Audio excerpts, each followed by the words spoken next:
Good afternoon, children. So, in the previous session, we are discussed about digestion in human being, and different glands are connected with the alimentary canal and functions of the different glands that involves in the human digestion process. And the remaining topic, that is assimilation and digestion, and also the health aspects of the alimentary canal.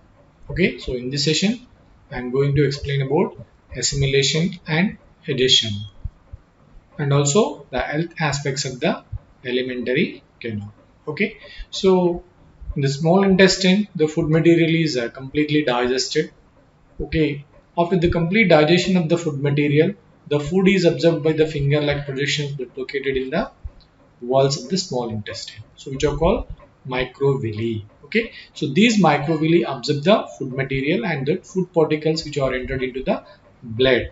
Okay, so the blood carry the food particles, and these food particles are reached into the every cell of the human body. Okay, every tissue and every cell of the human body. Okay, so after the reaching of these food particle to the every cell, so in the presence of oxygen, so the food is undergo oxidation process and release the carbon dioxide and water.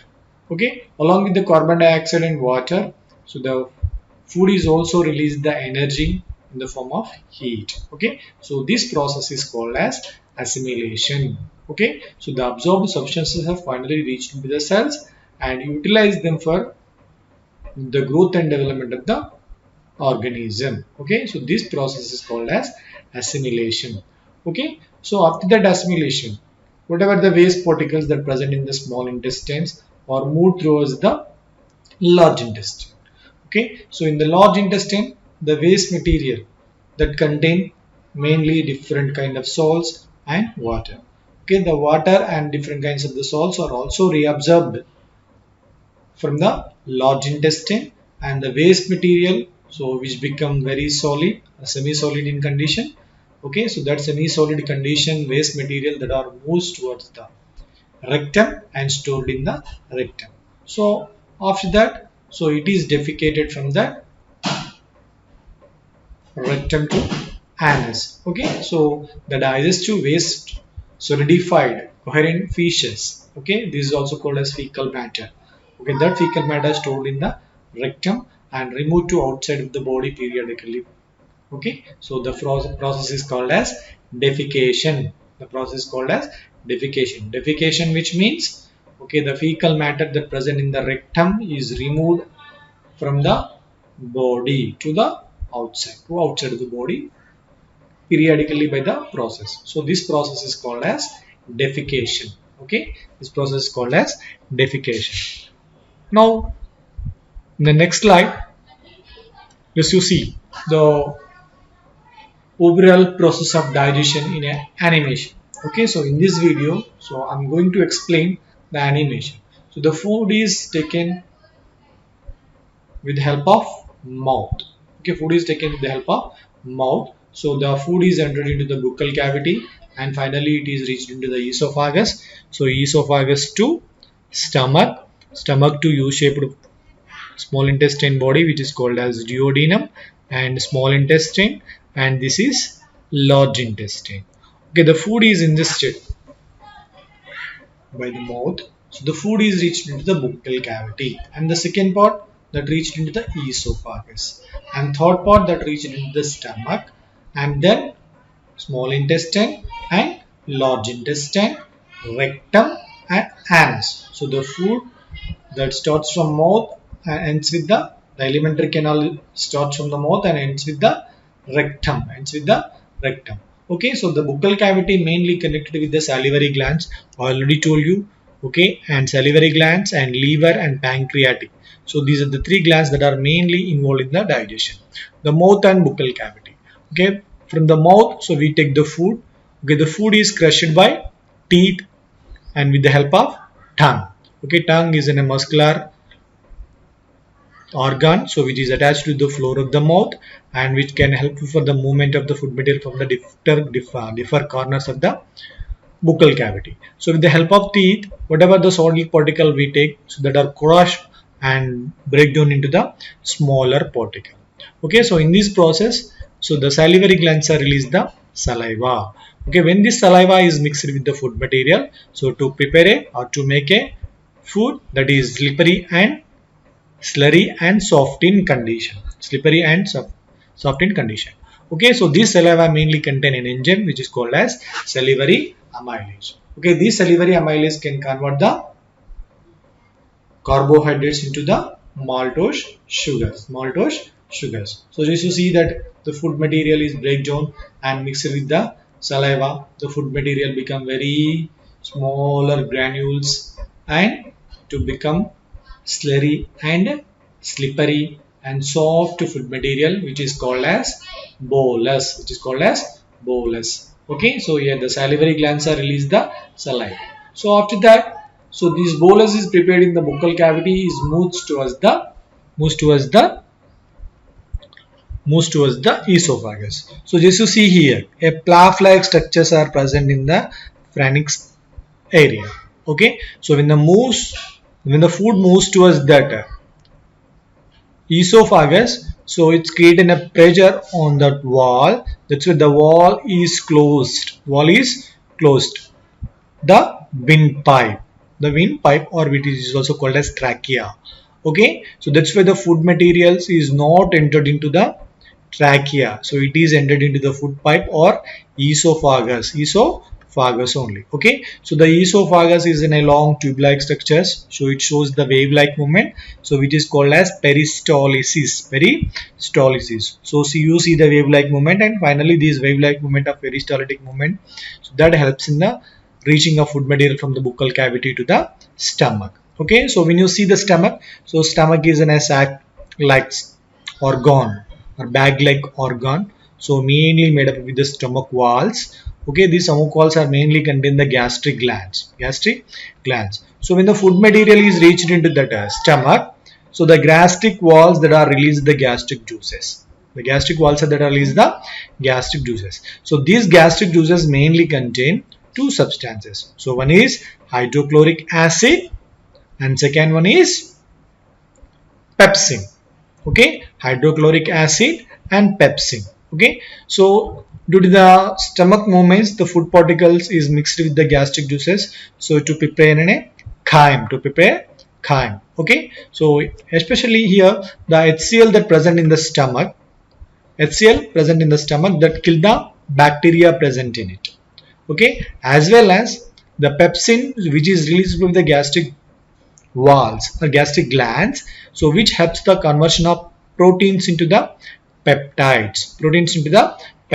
So here you see that, so these are the gastric juices that are released from the stomach walls and that action upon food material. So whatever the food material that contain a microorganism that killed by the HCl, and the second function of the HCl, it's creating an acidic environment to work the pepsin of enzyme that can convert the proteins into the peptides. Okay, so after that the food is entered into the U-shaped body that is called as duodenum.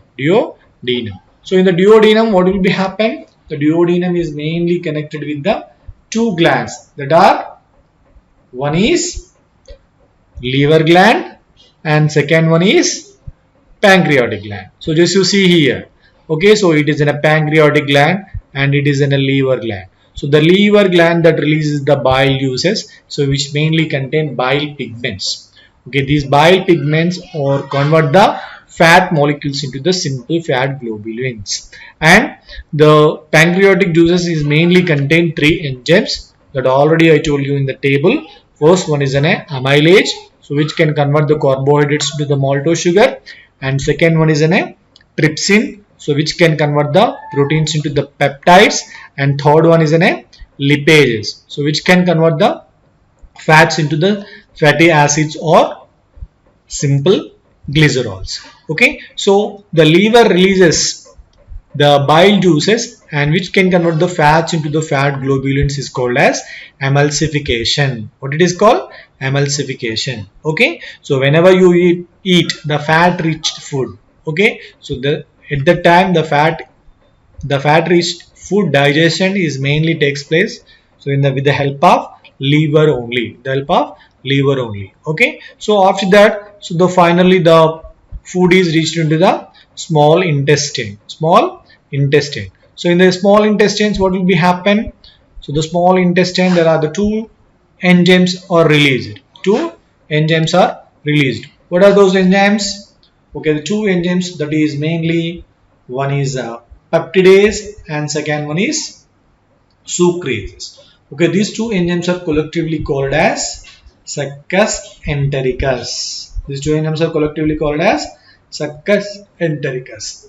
Okay, so these two enzymes are mainly involved in the complete absorption of carbohydrates and proteins. Okay, so in the small intestine, the intestinal walls or releases the intestinal juices, so which are called as succus entericus, and this succus entericus that contain peptidase and sucrase enzyme.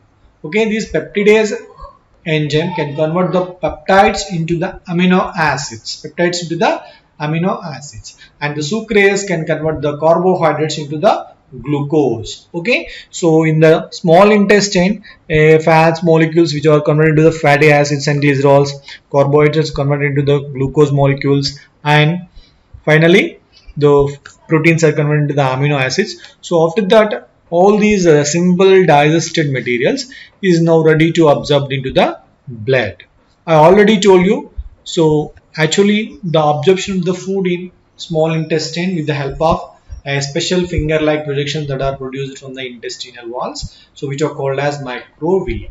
So you see that many number of that finger like projections. So why these finger like projections are produced into the small intestine? So because of, so these finger like projections are produced into the small intestine to increase the absorption surface area, to increase the surface area of the absorption. Okay, so if it is in a flat condition, so the area is very less. So if it is produced a finger like projection, that's why the area of absorption will be increased. So that's why the small intestine that produces in a finger like projections, which is really helpful for that absorption of more food from that small intestine. Okay, so if you see that these finger like projections are highly enriched with blood vessels. Okay, so if you see that there are mainly connected with the blood vessels, whatever the food particles which are digested and present in that small intestine is absorbed and reached to the blood. Okay, so here the blood is a transporting fluid that present in the human body, so which can carry these food particles into the each and every cell of your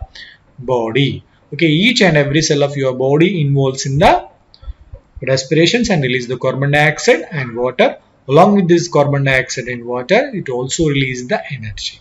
Okay, so finally the undigested and unabsorbed food material that entered into the large intestine. Okay, so if you see that a video, so the undigested food material that are entered into the large intestine. So in the large intestine that have mainly function, whatever the undigested food material that contain water or salts that are reabsorbed, and remaining fecal matter that are mainly stored in the rectum. Okay, so finally the rectum releases the fecal matter into the outside of the body, so which is called as defecation. So this is a complete process of digestion that takes place in the human body. Okay, so I think everybody understood. Okay, now coming to the health aspects of the alimentary canal. So the first of all, so if you feel any kind of the diseases like fevers or illnesses like etc., so automatically you are going to vomit the food material. Okay, so here the vomiting means the ejection of the food material to the mouth.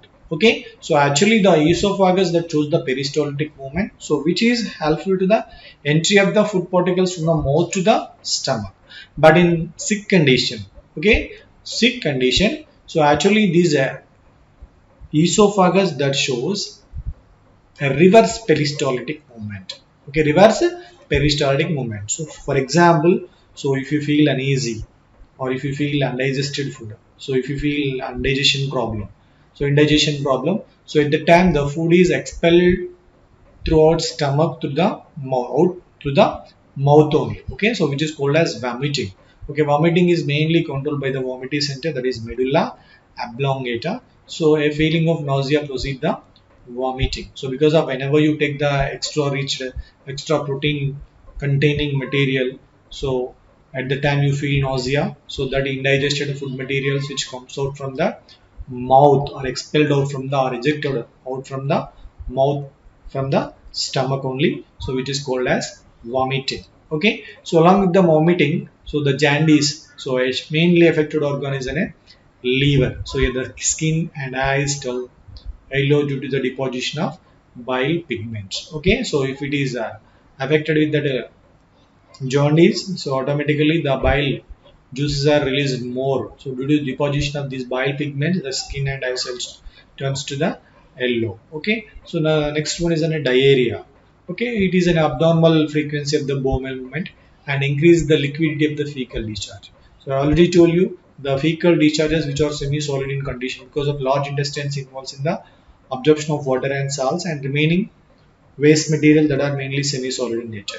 So, but when you are affected with the diarrhea, so it is an abnormal frequency of the bowel movement. Okay, that it is the liquidity of the fecal discharges.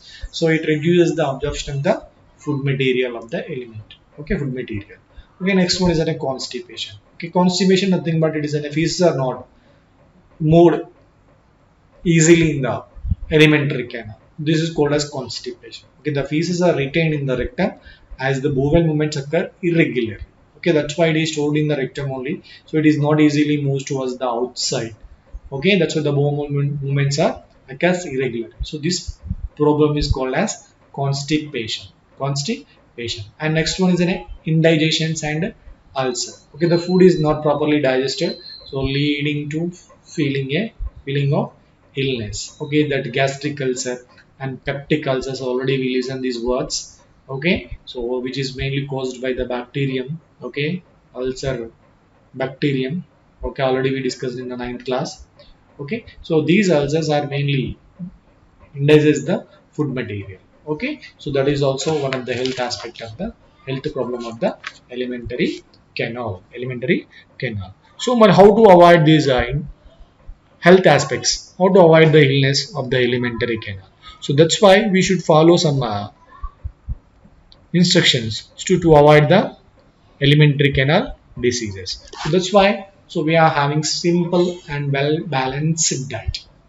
Simple and well balanced diet we have to take in everyday meal and eating them in a leisurely manner. So actually the ulcers, that is gastric and peptic ulcers, that are mainly caused by the irregular eating food habits. Irregular eating food habits. That's why whatever the food we take, that are, so that is eating them in a leisurely manner. And next one is a thoroughly masticating the food. I already told you, when you ingest the food material into your mouth, you masticate more because of the food is masticated more, it is easily digested in the stomach and as well as in the small intestine. So the more absorption is also takes place by the more mastication. That's why, so you should thoroughly masticate the food.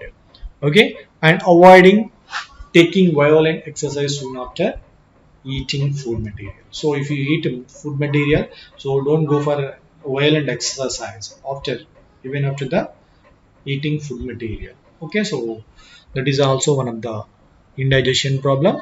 And drinking a plenty of water and having regular bowel movement. Okay, so drinking plenty of water every day, so that helpful for the reducing the constipation, and it is helpful for the having regular bowel movements. Okay, so this is the nutrition in human being chapter. Okay, now, so these are the questions you have to write the answer for this question. The question is, draw the alimentary canal of human being and labeled it. And second question is, if salivary ducts are closed, what will be happening in digestion? And third question, why the carbohydrates are not digested in the stomach? And fourth question, explain the process of digestion at duodenum and small intestine. And next question, what is the role of liver gland in digestion? And draw the flowchart of human alimentary canal and mention the importance of pyrolytic sphincter. And your friend is suffered with the indigestion, so what measures you suggest him to avoid the indigestion? Okay, so these are the questions you have to write the answers in your notebook. Thank you.